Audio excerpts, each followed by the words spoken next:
When it comes to opulence, excess, corruption, and human rights violations in Southeast Asia, you could fill out an entire laundry list of names if you really had the time. This, of course, comprises of a whole host of individuals, including heads of state, their not-so-on-the-sideline spouses, and even people claiming to be businessmen.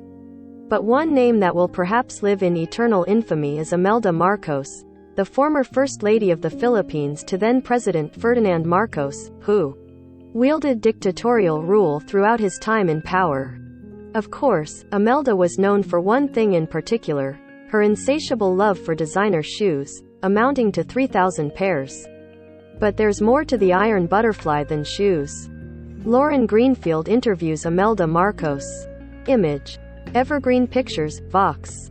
In Lauren Greenfield's The Kingmaker, a documentary that takes us through the rise and fall of the Marcos family, we see Imelda herself narrate the entire journey through snippets of interviews with Greenfield. The documentary actually premiered back in 2019 at the 76th Venice International Film Festival, but it's now available to stream on Vimeo, for free, might I.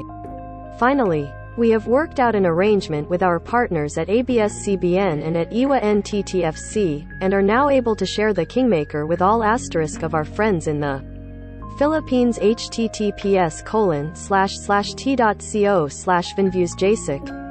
Anyone can now watch it, so PLS share this link #The Kingmaker. Lauren Greenfield, at lgreen66, March 10, 2022. At first, The Kingmaker might make you feel some sympathy for Imelda. But very quickly, she descends into delusion, firmly believing she hadn't done anything wrong throughout the Marcos time in power. Or so, that's what she might want you think.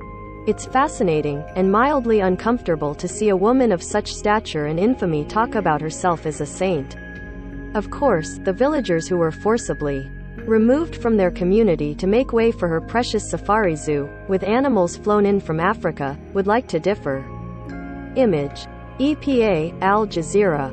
I thought she was surprisingly candid in the first interview, so it seemed more like she believed her own story, rather than telling untruths, Greenfield said in a 2019 interview with Vox. It took me like a little while to realize that what she said was just not true. She first told me about how great her marriage was, and I really didn't know otherwise. But then, I learned about the affairs. I learned about other things that were obviously untrue, such as the state of the Marcos marriage, the way the Marcoses accumulated their wealth, and the living conditions in the Philippines under Marcos' imposition of martial law. When it got to the really egregious things, then it became really clear. Image. Rappler. It becomes very apparent that she really did see herself as some sort of savior to the people of the Philippines. In fact, she once said these very words. Which by any standard just sounds narcissistic. Filipinos want beauty. I have to look beautiful so that poor Filipinos will have a star to look at from their slums. You can watch The Kingmaker for free here. Read more life stories. Indonesia's new purple halal logo sparks mixed reactions from the public. 19-year-old obsessed with Call of Duty leaves home to fight in Ukraine. Filipino couple gets creative with their wedding. Cover image sourced from Daily Tribune and Showtime, WNYC.